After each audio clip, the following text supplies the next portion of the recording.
This conference will now be recorded. Good morning, friends. Welcome to GoOnlineTrainings.com. So, we are discussing about T-SQL programming. We had seen how to create a variable and how to use them. And yesterday, we had seen how to write a program and how to centralize the program in the form of stored procedure, right? So inside a stored proc, you can have the programming. Programming means declaration of a variable, creating parameters, and all these things we discussed yesterday. Now we had seen how to create local variables and how to work with that. And let us understand today some more concepts, how to use global variables and what is a global variable and what is the advantages of local variable and global variable. Then we'll see some more things. What is if else and what is a loop, what is a return statement. So print is also, I think we had used. Okay. So programmatically, if you wanted to print something, so print means display something, then normally in the programming, we're going to be using print. In SQL, if you wanted to display the data, we normally use select. Clear? So then we also implement try catch blocks for the error handling. If you get any kind of an error, so we need to log something, right? So definitely try catch blocks are used to log the data something into the tables with the help of these blocks. And temporary tables and table variables. So temp tables already we know, and we also discuss about table variables and how can we use these temp tables and table variables as part of our programming. So so we can create these temporary tables or table variables inside your store procedures and functions. So how can we use them? Clear? So let me go back and let us see some more examples for using variables. Now, I wanted to, tell you how to use variables, and I wanted to give one more example here. So add 500 bucks to existing value. For example, if we have X is the money, so X is a variable which is storing, 100 bucks. Now I wanted to add whatever be the amount X is having plus 100. Clear? So that will be the X value. This is a simple example, right? So X value is 500, X value is 100 plus 500. You will be able to get 600 here. Clear? But if you don't write like this, if you say X equals to 500, then it will become X value is 500. Sorry, we need to declare this, right?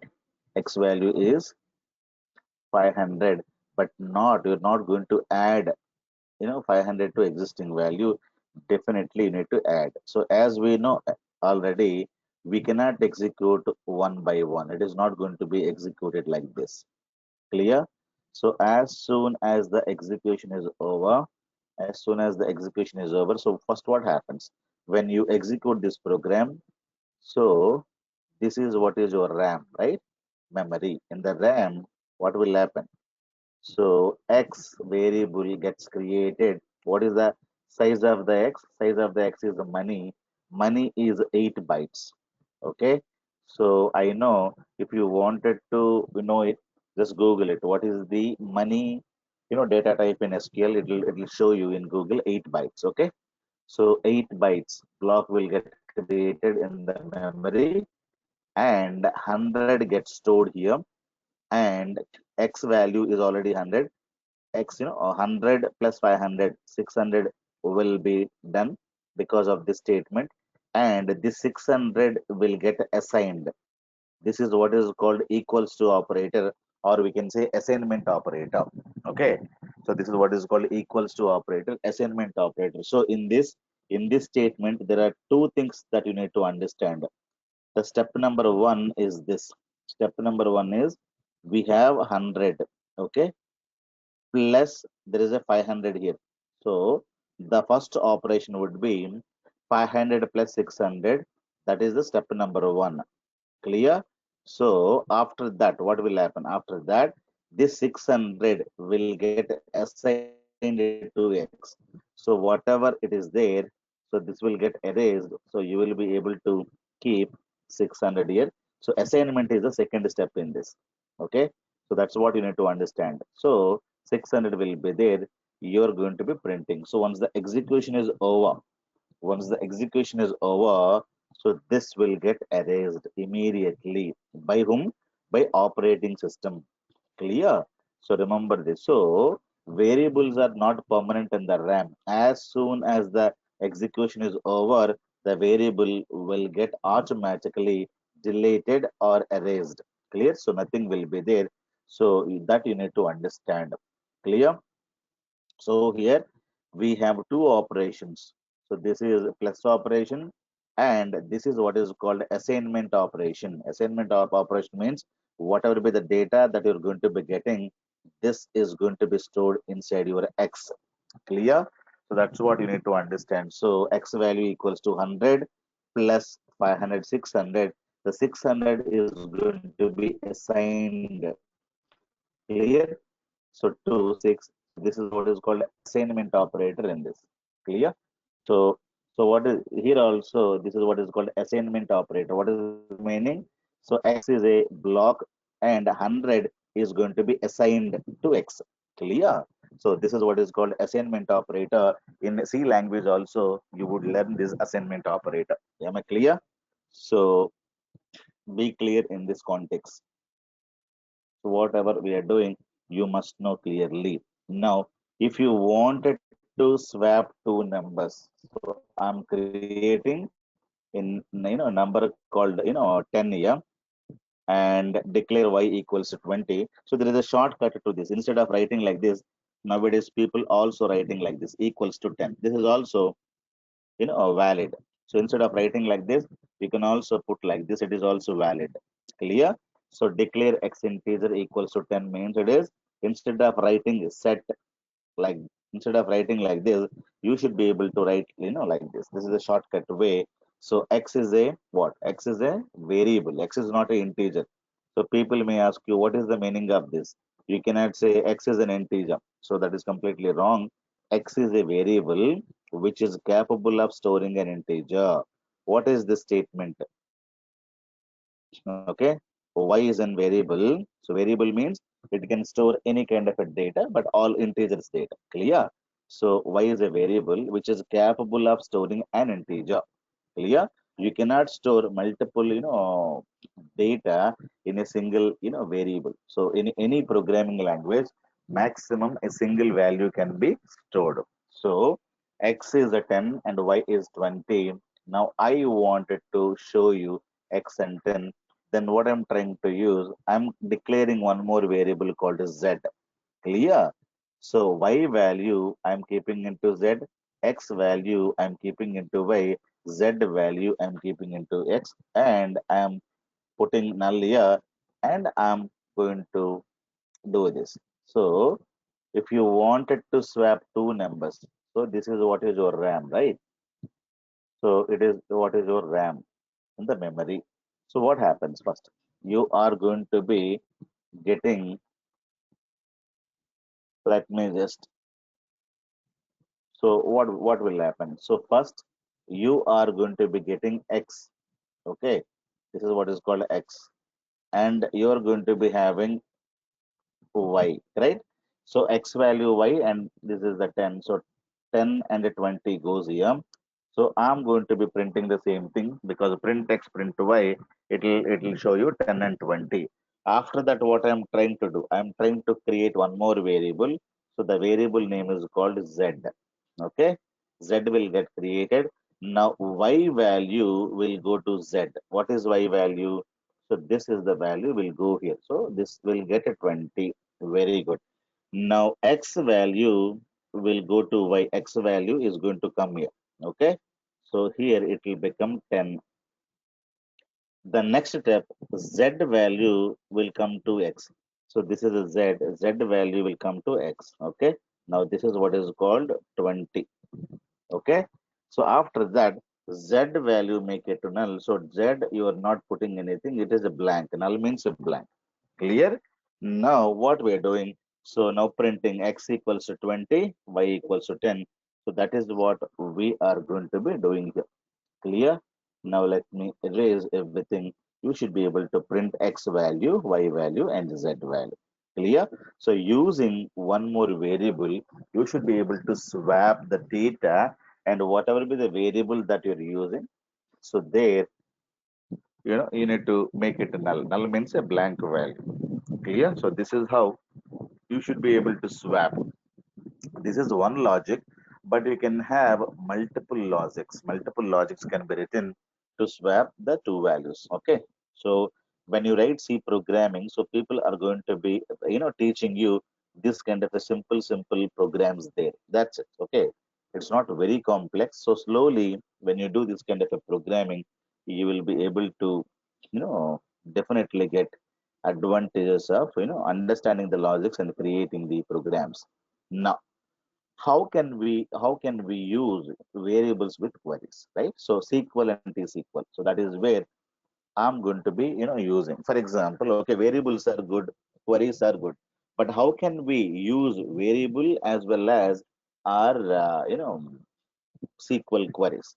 For example, I wanted to know what is my balance. Select star from the account master table. Okay, guys. So we'll make use of variables and SQL queries. Account ID is 101. Clear? So I wanted to get the customer ID as well as number of transactions the customer done in the last month or the current month. Okay.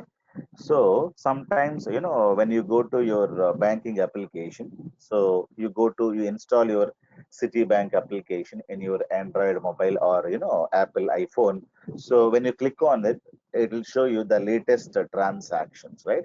So it will show you your name is Bhaskar Jogi and your latest transaction. So how can we get latest transactions? All the transactions are available in your transaction master table. So I wanted to get my transactions. So these are the transactions done by 101. But I wanted to get the current month data or last month data. So what can we do? So date, def, so and there is a dot. Okay. So dot comma get date is equivalent to 0 and this. What is the meaning? So when you say date def dot, sorry. Okay. So when you say date def dot is equals to 0, this is what is called current month data. Okay. So current month there is no data. I wanted to show you last month. Do we have any data here? In last month also I don't have any data. 2 months back, do we have any data? Yes, 2 months back or less than 2 months, last 2 months. Okay, this is the data, but I wanted to know, is there any data done by this fellow? Yes, why not? Clear? So tomorrow I wanted to display not only for one guy, for another customer. For example, I wanted to know what is the, who's the customer 105. This will be 105 data plus I need to take this value and I wanted to know what is transactions. Okay, I wanted to know. Clear? And apart from that, we wanted to print how many transactions he has done and how many cash deposits, how many cash withdrawals. Some things we need to display for this guy only. Okay. How many transactions he has done so far, how many cash withdrawals done so far. So we can create lot many things. For example, I wanted to know in last 2 months, okay, or let us say last 1 year. So if I say YY, it will be current year. If I say 0, okay, it will be 0 in the current year. So current year 105, what are the transaction has done? No transaction. In the last year means you need to give 1. Last year means 1. Okay. Now here I wanted to know number of cash deposits. Okay. So we'll say count star as number of cash deposits. So done in the last year. Last year means this one and by this fellow, and the transaction type equals to cash deposit, right? And so this is what is the query. Okay. So this query is showing you what is the name. This query is telling me any transaction done in the last year. Yes, I wanted to know number of cash deposits, number of cash withdrawals done by this fellow. Clear? So zero transact deposits, but I wanted to know what are this. Okay, so we can so zero transactions and zero this one. Have you seen? So you should be able to write multiple conditions like this. Now tomorrow I wanted to verify, let us say for 107. So I need to change 107 here. Okay, and again I need to change 107 here because I wanted to know number of transactions done. So I wanted to know again, for the same guy 107. So I wanted to supply a single value. I wanted to supply a single value multiple places in multiple queries, right? So multiple queries I should be able to supply. If in this case, what is that we can have? So instead of supplying number here, number here. So if you create a simple declare a variable, declare at the rate account ID. What is account ID? Account ID, we are going to be supplying account ID data type is integer. Okay. So, and I say set at the rate account ID is equivalent to 101 or 107. So this account ID, I am going to pass it here. I am going to be passing here. I am going to pass the same thing here. Now, what is the advantage of a programming? So reusability is going to come, right? So now instead of giving 107 hard coding and 107 hard coding, 107 hard coding, so it will be problem. So what I can do, I will be able to supply here and execute like this. Now, so tomorrow I wanted to know. So let me write. Let me remove this. Let me keep a group by class. Okay. So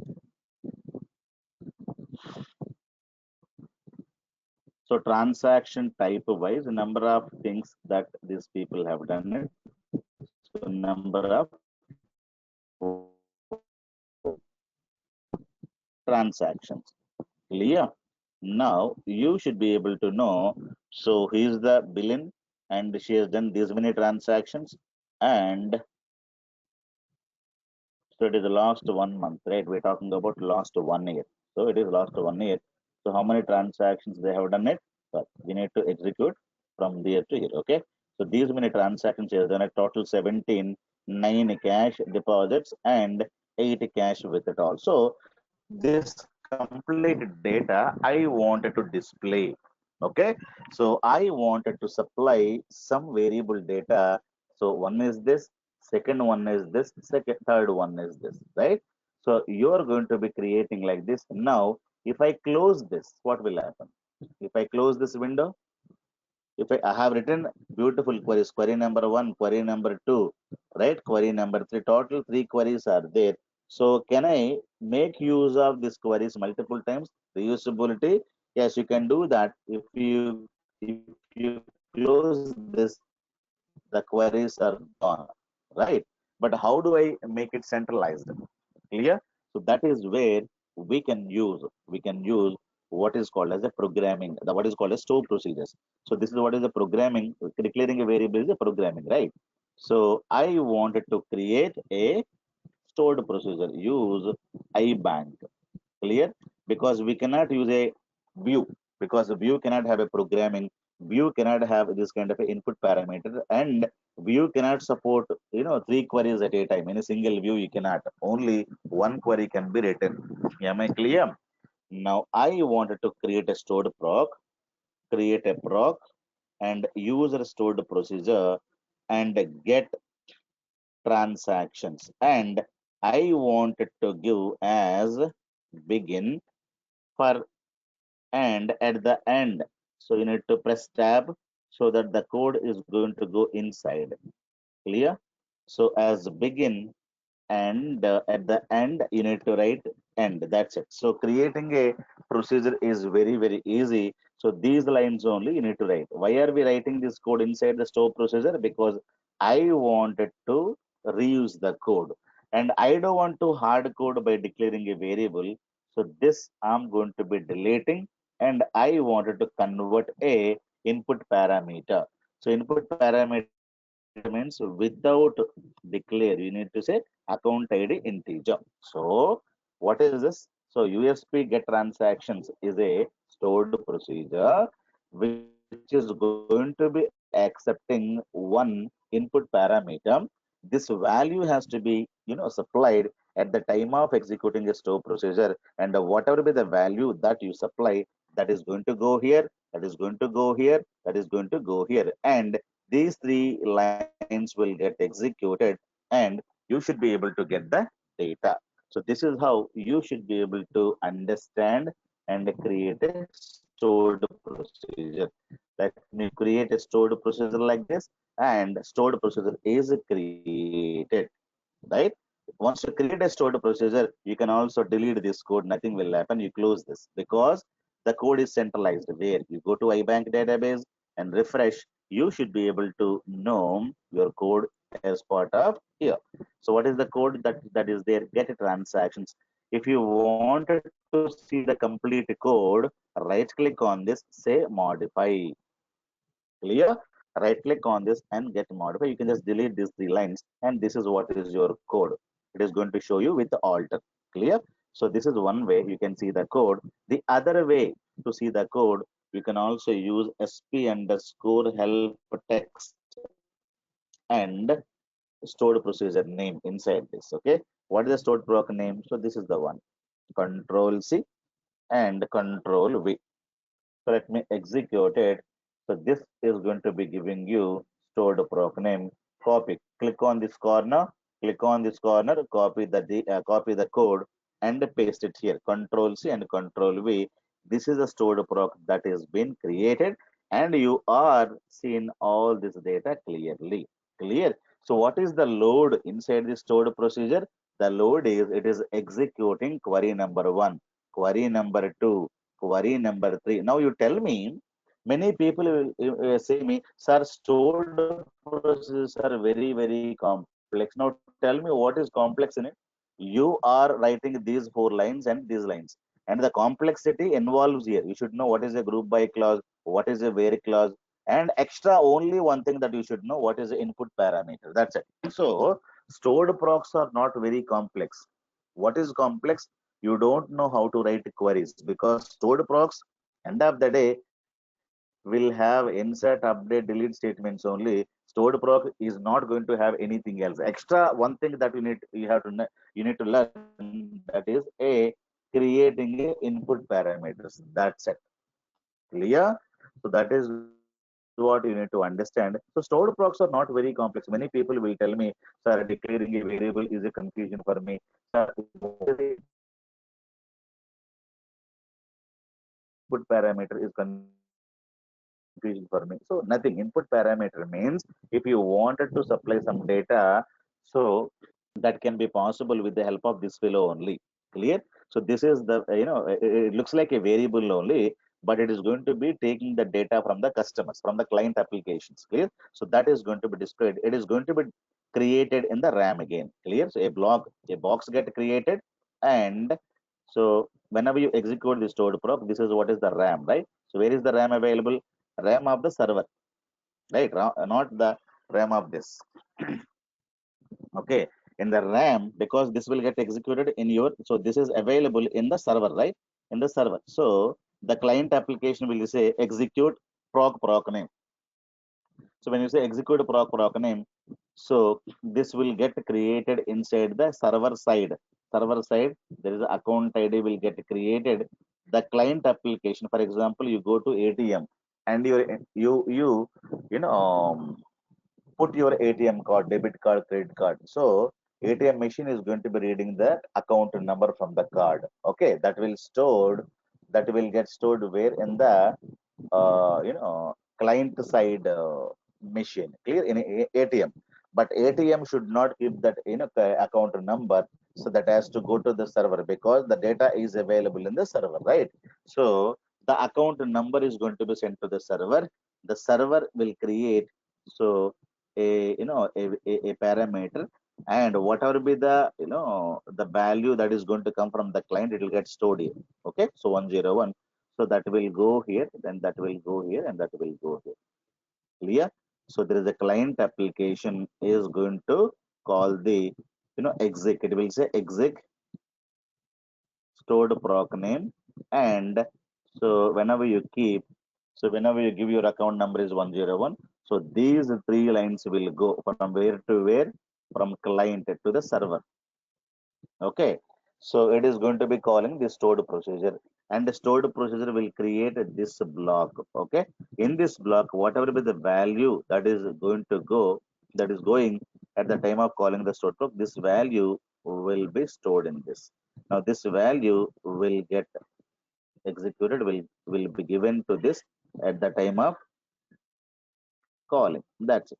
So then you are going to get the data. So this is how you need to understand. Clear, client application is calling the stored procedure. So what is the advantage? Reusability. Many number of times I can call, many number of times I can give different values. I may give 101, new customer comes, new customer account number may be 105, and then another customer account number may be 106. So you go to the ATM, you give your card there and put the secret password and everything.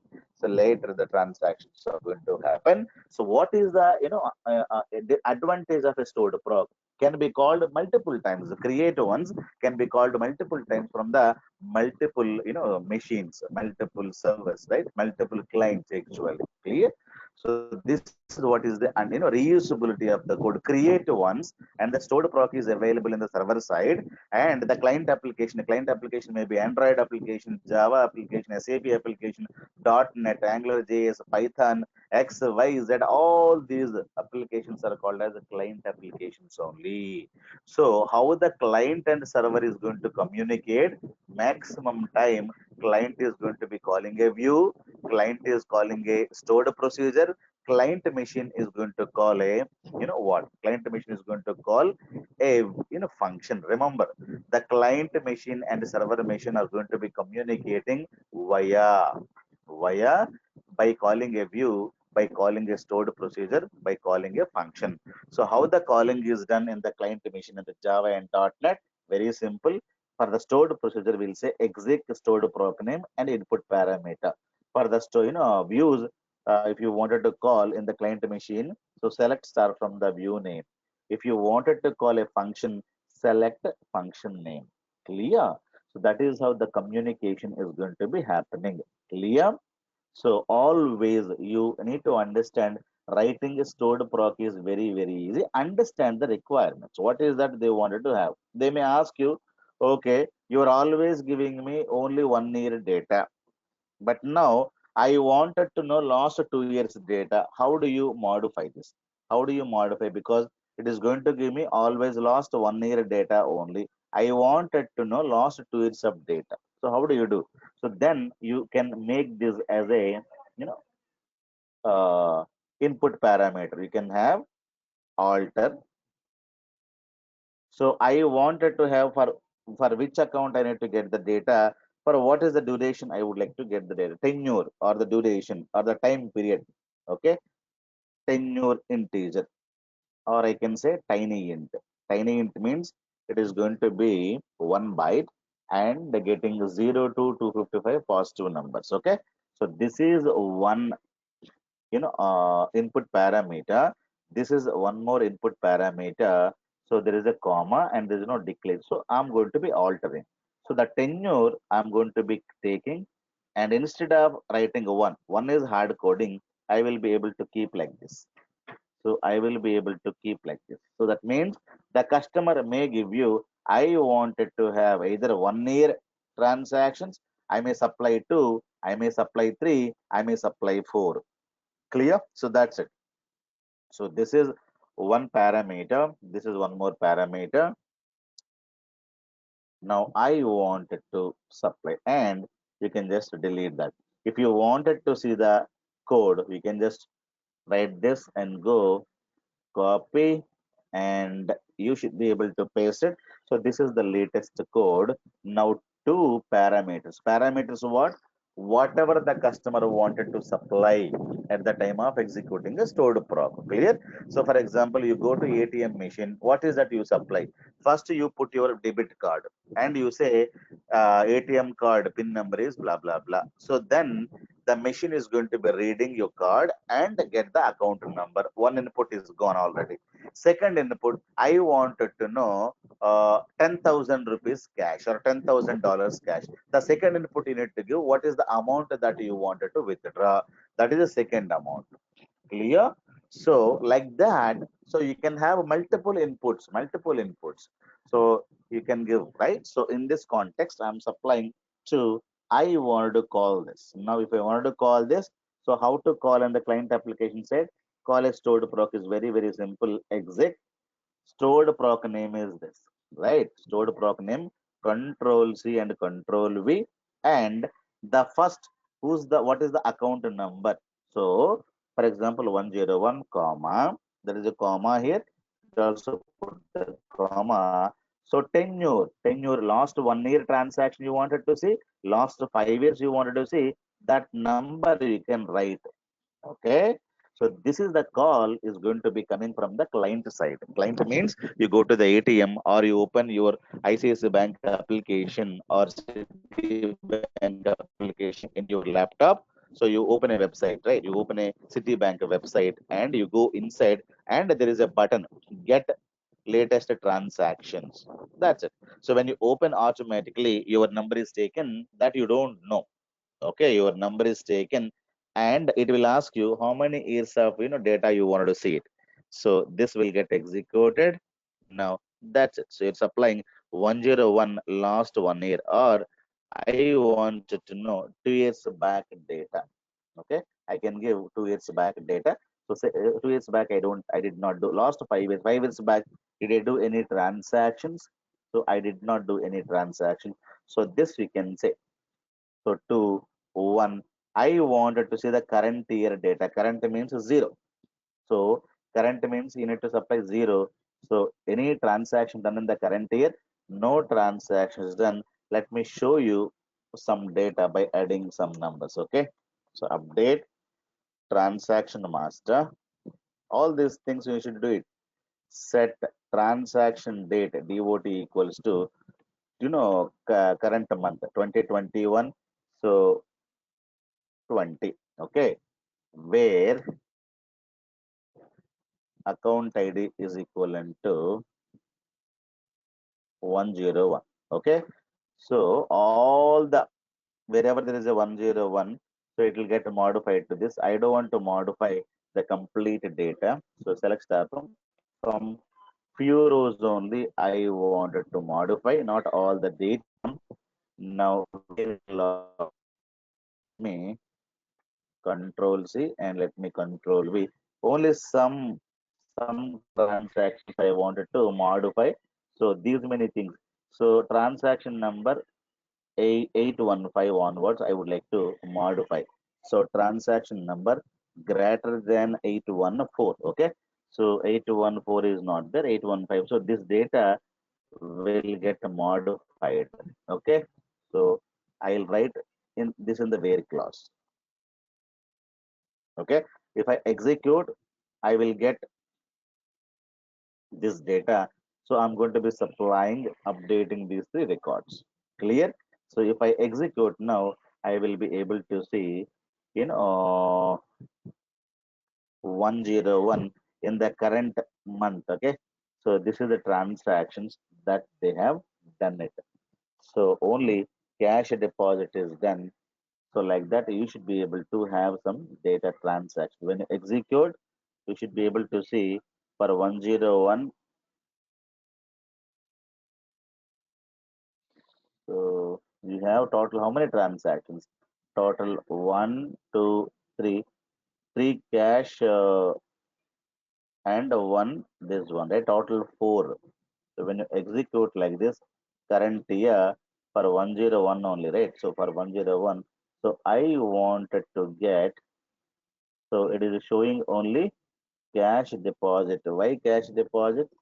We have to get,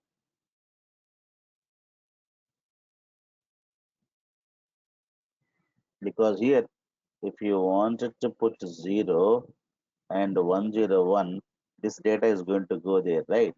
You're supposed to get, why only one cash deposit?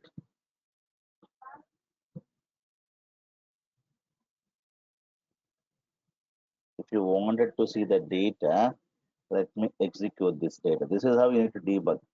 So only one I'm getting. Why not? We have done lot many transactions, right? What is the issue here?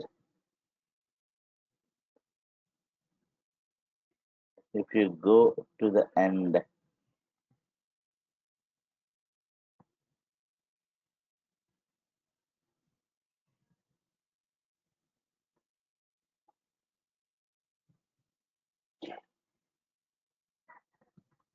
only one transaction we have done.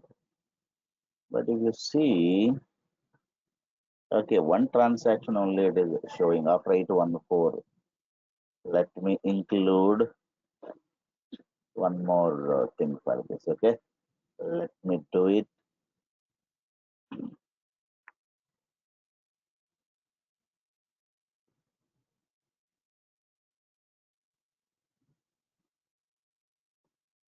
Let me update some more things, okay? So transaction number, let me say account ID is equivalent to 101.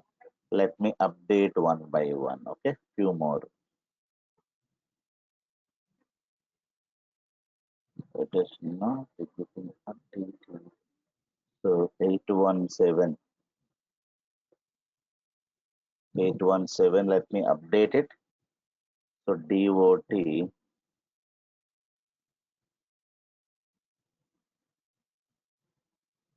oh, something is getting update. Let me see what is that is being executed. There's a trigger, I think it is automatically getting executed. Let me check the data here. Now you can see one more guy is able to get it. So let me check. Let me update a few more things. Okay, 819 and 820 also.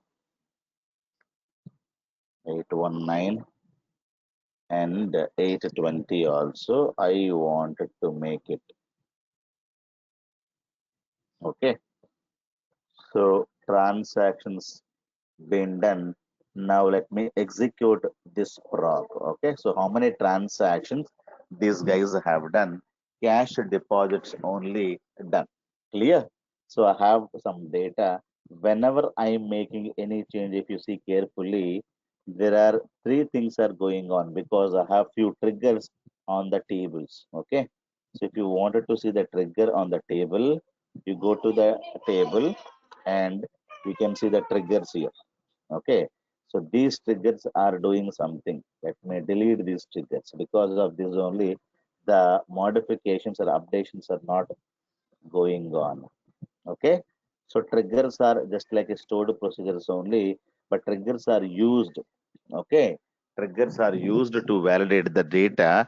Triggers are called as automatic stored processes. Automatically, the program is going to be called. Clear? It is not, manual. Manual process is not there to call. Clear? So here I'm going to be calling manually, right? But triggers just like a stored procs only. Triggers are going to be validating the data. Clear? So on top of a table, you have a primary key, foreign key, check consent triggers, right? Like that, if you go to table, you have a primary key, keys, constraints, and triggers and indexes. So on top of the table only, you will have everything. So, but if you wanted to write a program, so you have a stored procedure and function, and that's it. And you have one more concept is called views. Clear? So if you wanted to centralize the code, so these are the things that you should be able to write. Clear? Now, what is going on? If you see carefully, I wanted to supply these values. Clear? So I wanted to know what are the transactions this fellow has done, this customer number one has done in the 1 year, last 1 year. Current year means zero. So this is how you should be able to create a stored proc. Clear? So who's going to be creating stored procs? That is we. We are called as SQL developers, SQL programmers, right? So who's going to be calling our stored procedure? .NET developer, Java developer. So that this is the one they are going to be calling inside their programming, right? They create saying that they wanted to show some data into the portal, right? So they'll say last year transactions or current year transactions, or you want to show the transactions. Get my transaction is the tab. Okay. If you open your website, get my transaction. So click on that. So it will ask you, tell me, your account number. Tell me the tenure in which, what is the period from which you want to supply the data or you want to take the data. So all these things are completely input parameters to the stored procedure.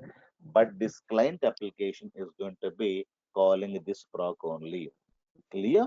So that's what. If tomorrow, whatever be the reason, client client may supply a wrong account number. For example, client wanted to given 1234 years is the wrong number, right? So this is what you get it. So client is not aware that he has supplied a wrong number, but a program, your computer has to tell to the customer. Customer means that is me. I went to the bank, go to the ATM machine. I put my some wrong card there, and the machine is reading that card. But that card number is completely some other card number, but you're trying to put it in some other machine and try to say the computer has to tell you this is invalid card number. Clear? Because the 1234 customer is not there. So how do you know? Uh, whether a given number is perfect or not. When you supply 1, 2, 3, 4, if you don't get any data, you get some data means this account number exists, right? This one exists. You're getting a lot of data here, right? So you have to go to, sorry, not this table. You have to go to account master table. When you go to account master table, if the account is there, you will get a minimum one row. If you put, 106, you will get a minimum one row. If you put one wrong value, you don't get any data. So what I'm trying to do, I'm trying to use if condition. Clear? If exist function already we spoken about. If you get some data from this query, are you getting any data? So no data. Okay. If you get some data, if exists, you will be able to get some data. So you don't get any data, it will become false. Okay. If you get some data, for example, if you put 101 here, it will give you some data. So that means this this will print you one row because of at least if you have one row, this function will become true. Then you can say print customer number is valid, else print customer number is invalid. It is a simple logic you can do it. Okay. So customer number is invalid. Okay. Now let me execute this. Customer number is valid. Have you seen this? Now this is the two lines of code. If you supply some wrong number here, so now you see customer number is invalid. Why invalid? Because you don't get any rows. Okay, if you get at least one row, the exist function will become true. So if this is a true, this line will get executed, else this line gets executed. Clear? So this is the logic that I wanted to implement. Clear? If the customer is a valid customer or not, so this I can use a programming only. Now see, If else is a programming, right? So without if and else in a SQL, you will not be able to write this kind of a statement to the clients, okay, to the your a client. For example, your mother goes, she is putting the wrong number, so server has to tell, the machine has to tell you are putting a wrong number. So this can be achieved with the help of a programming only. If and else is a programming, okay. So that is what we're talking about. If and else I'm using, so we'll talk about global variables later. If and else I'm using here. Clear, guys? So without the programming, without variables, without programming, definitely you can write a program, but not, the programs which are, used by any non-IT person like your mother, my mother, and my father. They are completely unaware of computers, right? But the program has to tell whatever be the card that you're insetting, that is wrong card or wrong account number. So if you have if and else variables, so the way you write is completely amazing now, because only SQL will not give you this kind of a things. When you include variables, parameters, plus this kind of a if and else clauses and exist. Say exist already, we know. If I already anybody can learn if and else. That's it. Implement that. Okay. So what I'm trying to do, I'm trying to take this code, Control X, mid cut. So I wanted to alter it, and the first one I'm going to be verifying. I write a comment. What is the comment I'm going to be writing? Check account ID. This is the first one. So this is the code I'm going to be writing. Clear? So make sure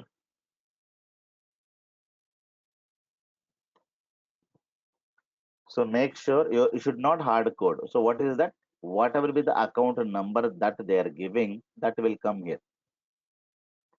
Okay. If everything is fine, means customer number is valid. Okay. So what I'm trying to do, so customer number is valid. I say begin, and the customer number is valid. Now you say end. Okay. So if everything is proper, I should be able to write some code here. Else I have to write this code. So I take 1, 2, 3 lines of code from here. I should be able to write in this block. Okay. So I want to write in this block. So make sure, this is printing. Now after the printing, I'm saying this, you get it. Now the next one, you need to properly do the indentation, because coding is, anybody can write the code. I told you, right? But you need to writing neatly write the code. People can understand what this guy is doing. Clear? People should be able to understand very, very neatly and easily. So write the code like this. If everything is true, means you're writing like this, else you die like this. So when you have a single line, begin end is not available, not needed. We have only one line, so begin end is not needed. But if you wanted to write begin and end, there is no problem. Clear? Since it is only one line, you need not implement. But still, if you wanted to implement, means you should be able to implement begin and end. Clear? So since I have four lines, the first line, second line, third line, fourth line, if we have multiple line means, so in this case, you should be able to implement if you write the complete code, else you write the complete code. If everything is there, this number is valid, and you're going to be doing. So this need not be, shown. You can just comment it, because if it is everything is fine, this blocks will execute. If not, this blocks will get executed. Now, this is how you should be able to write your code neatly. Clear? So this begin comes here, this begin ends here. So this begin comes here, this begin ends here. You need to write beautifully. Now it is how many lines of code? 1, 2, 3, 4, 5, 6, 7, 8, 9, 10, 11, 12, 13, 14, 15, 16, 17, 18, 19, 20 lines of code you have written. It is a simple program. Clear? So now people will say this is very, very complex. It is not very complex. What is exist? Already we know what is. If it is gets added, already we know what is this. If at least one row, this will become true. That means this account number is existing. That means it will display this data, else it will display this message. That's it. So execute this, alter this. Okay. After altering, so something is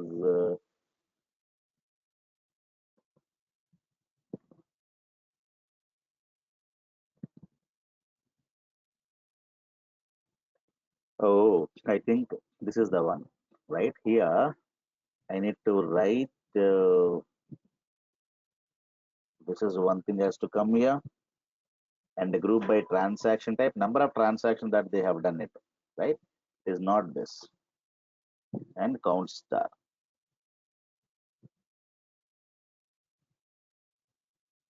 number of transactions. Okay, so this is the complete logic that I have created. Now you can bring this group by class here. Okay, so this is the first query, second query, third query. Now this is going to tell me number of transactions.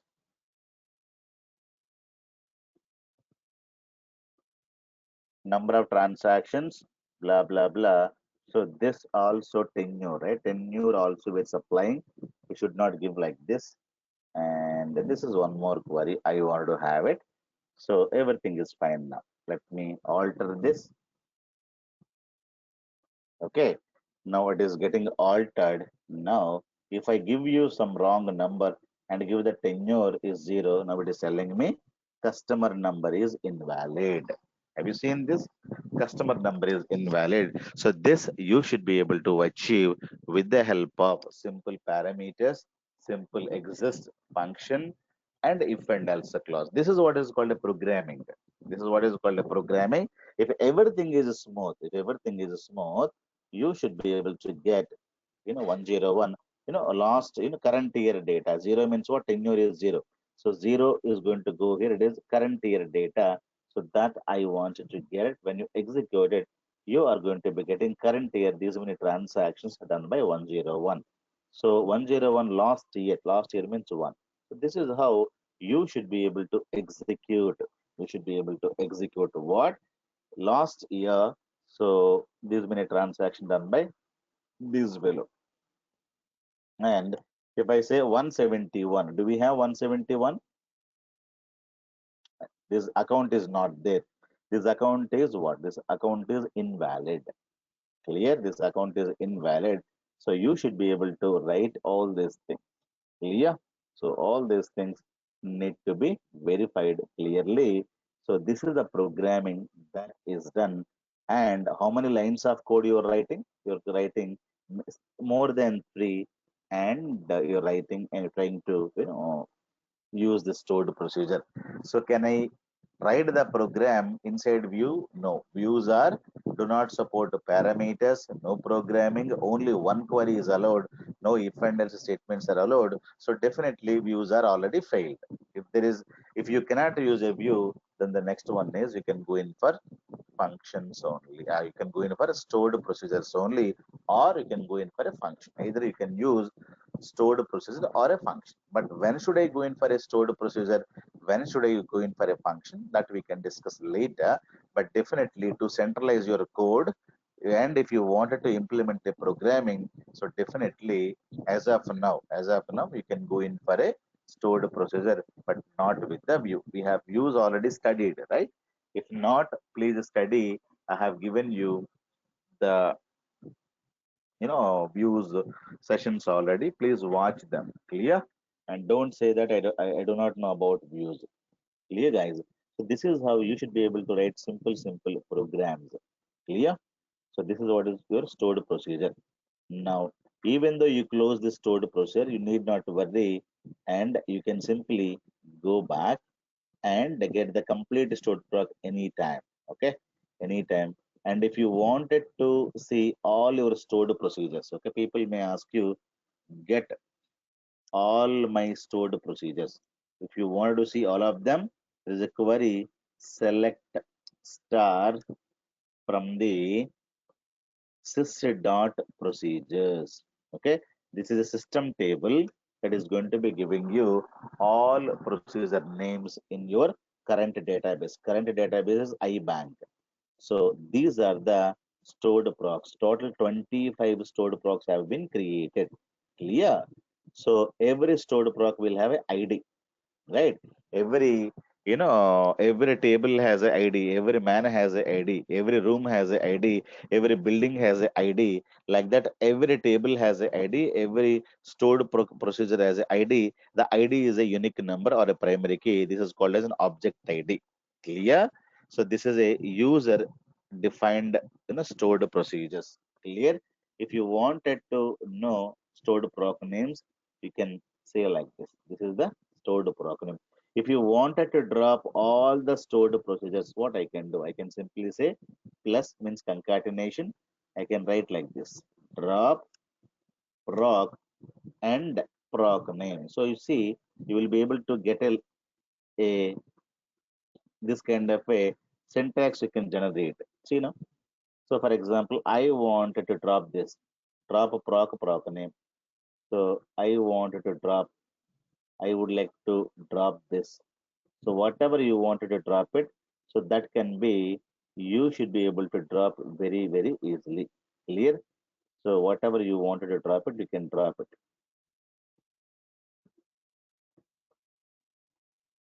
Okay. So for example, I would like to drop this test. I would like to drop this.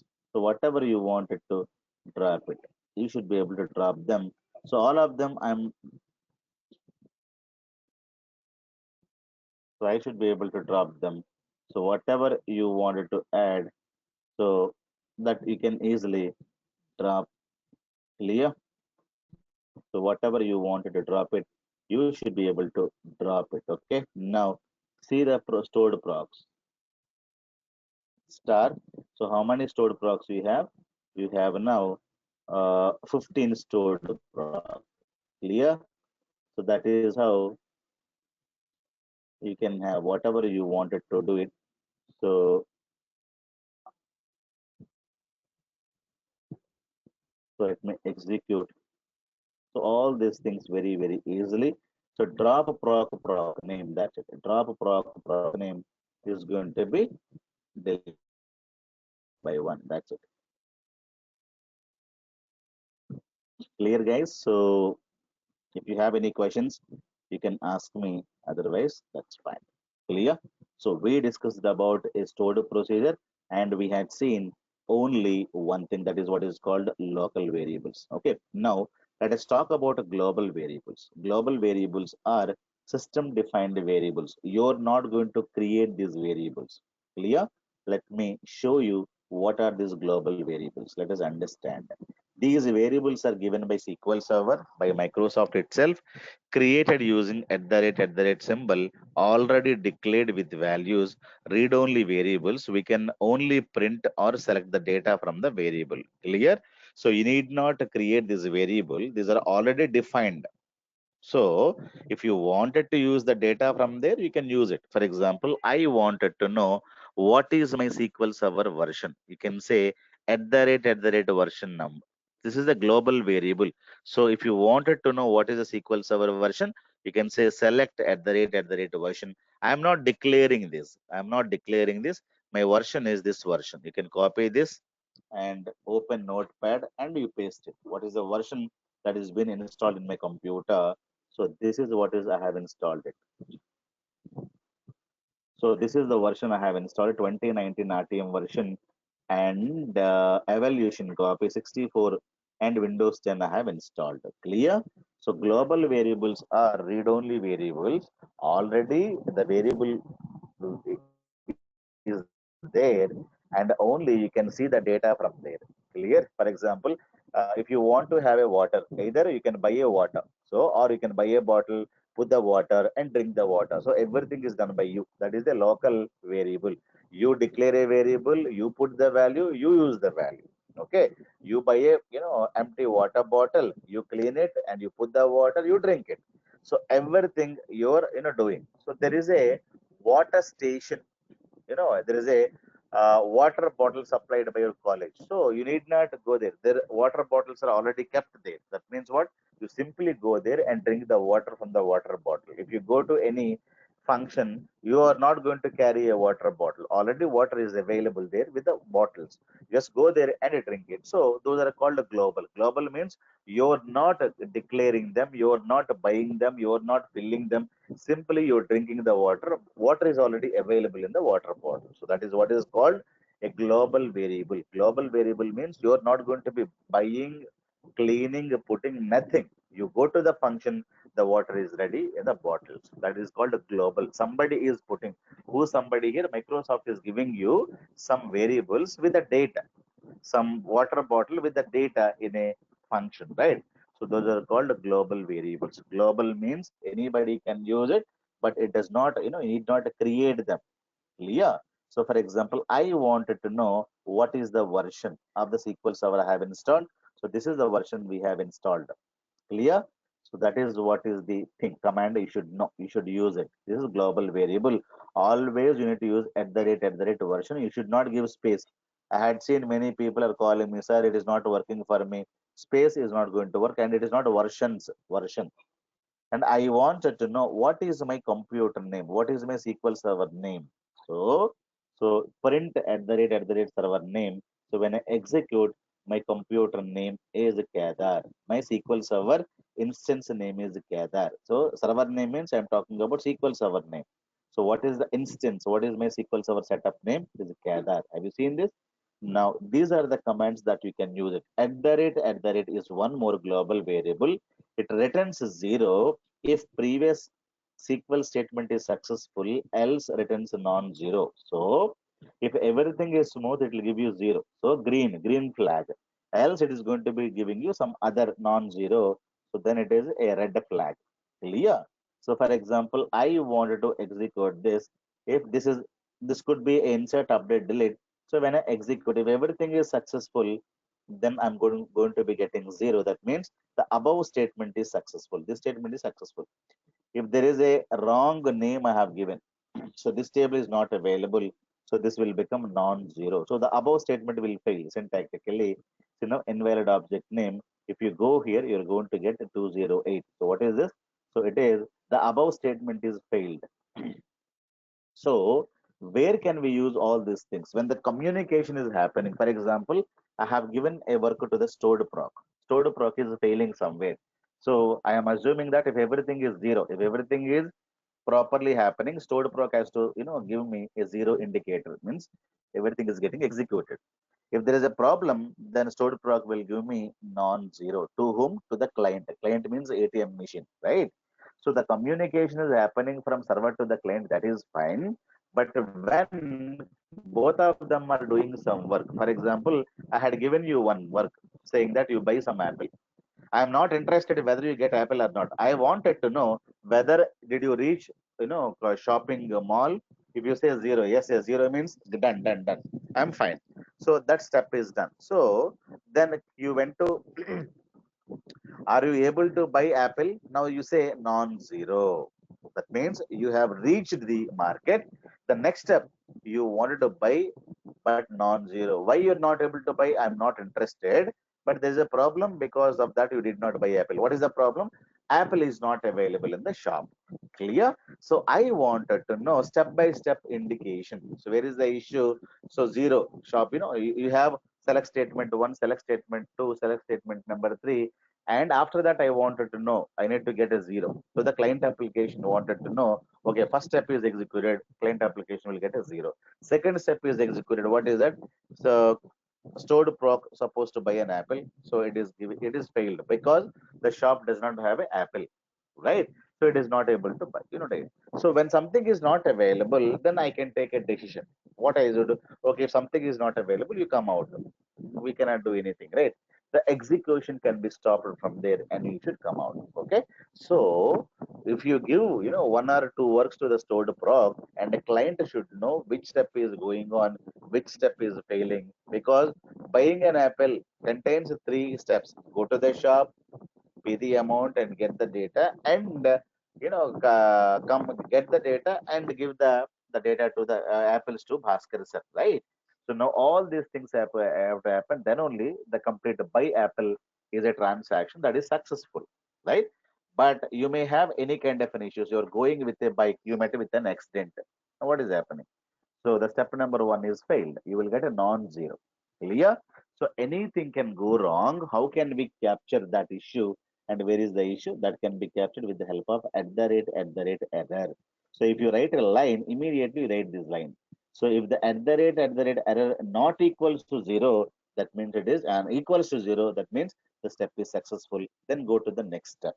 Like that, we are going to be implementing these things into our stored procedures and our programming. Clear? Because you cannot say you write complete code line by line. This is anything can go wrong, right? If something goes wrong, client application should know what is the issue in that step. Clear? And the client application also should track the steps, because we have created three steps right in the previous stored procedure. But any step may fail anytime. So I wanted to stop the program there itself. For that purpose, I wanted to use at the rate error for each and every query. You write a query, you write this. So we are going to be implementing this later in our stored procs, and we have at the rate row count. It returns number of rows affected by the previous statement. For example, when you execute, do you know how many rows you get it? We don't know. Let me execute. We got 13 rows. I wanted to get this number. So that number is captured automatically in this. You know, total 13 rows are affected. If you wanted to update some data, how many rows got updated? So that count will be available in this. Clear? For example, if you get complete data means you're able to get 64 rows, right? So what is the count? The count of rows I'm getting 66. The same number is available here when you execute it. Clear? So see 66. So when you execute any query, if you're able to get some data, that means the above query is successful. You're able to get some data. For example, if I give you some account number where account ID is 1234. Do you have this account ID? No. If you don't have account ID, this will become zero. That means what is the this one? If the row count equals to zero, then you can implement this number is invalid. Okay, so this is also one more statement. Okay, if this is you are able to get one row and you are able to get one row if the at the rate row count equals to zero, then you can say the number is invalid number. Instead of writing if exist blah blah blah, you can also use at the rate row count. If it is zero, the above query is not fetching any data, not retrieving any data, means this is a completely invalid number. If you have invalid number like this, row count will become zero. At the rate row count. So using this variable, you can know how many rows fetched by the previous statement. It could be select or insert or update or delete. So how many rows got updated, how many rows got deleted, how many rows got inserted, how many rows got retrieved. Clear? So that count is available in this. So programmatically, we are going to be using them as well. Clear? So I wanted to know wherever C balance is 6,000, you update it to 5,000. But how many rows got updated? How do you know? You need to, get the count like this. Now it will give you zero. So I can say wherever there is 6,000, wherever there is a 10,000, make it to 6,000. Okay. So now I wanted to know how many rows got affected. So total 5 rows got affected. Have you seen this? So like that, whether this statement is updating anything or not, you will come to know. So 0 rows means this criteria does not match. This criteria does not match, you don't have anything to update. So like that, we can easily say if the count is zero, the row count is zero, then you can say this is not successful because it is not able to update, because this condition is not there. So nowhere the balance equals to 10,000. So like that. Clear? So see now, I am doing something, and if I am getting row count equals to zero, the above statement is failed. If the above statement is successful. Clear? So when you execute, because this account number is not available, right? We have, when you go to message, now you see the above statement is failed. But if you give correct account number, let us say BR1, let me execute like this. Now you can go to message, the above statement is successful. This is the data that you're getting, and this is where the printing is going to be printing. Clear? Above statement is successful. Now you see the data as part of your results. Have you seen it? So like that, we can implement all these things. The last one is a fetch status. It returns zero if the fetch is successful. A lot of things are available. You go select and at the rate when you type it, not here. Let me open a new query window. Select when you type at the rate. Now you see connections, CPU busy, cursor rows, date first, DBT. A lot of things are error, page status, identity, idle, and language. So lot of things are available here. So next level options, package sent, row count, right? So row count, error, error, at the rate version. So these are the global variables that you can print. Okay. So these are the global variables that is available in all all SQL servers. You can use them clearly. So what is the local variable? What is the global variable? People may ask you. Local variable means that we are going to create and we are going to put the data in it. We are going to be using these are read and write variables. Global variables are given by Microsoft, created with the help of at the rate symbol, and these are read-only variables, so we cannot write the data into it. We can only read the data from this. So example is select at the rate version, select at the rate server name, select at the rate row count. Am I clear? Thank you guys. Any questions? So tomorrow we'll see written statement, and we can also use global variables, and all these things you use, and you're going to be creating a beautiful stored procedures. Clear? So a lot of things you can use it. Then already you know how to use a print. Then if you understand how to use a loop, that's it. You can create a beautiful stored procedures. That's it. You should know local variable, global variable, if and else, written statement, loop, print, try catch blocks. Okay. If you know these 5 6 elements, you are good in writing a complex stored procedures. Clear? So what is a written? What is a loop? What is a try catch block? We'll discuss in next classes of stored procedures. So these are for stored procs only and functions also. Thank you guys. Bye bye.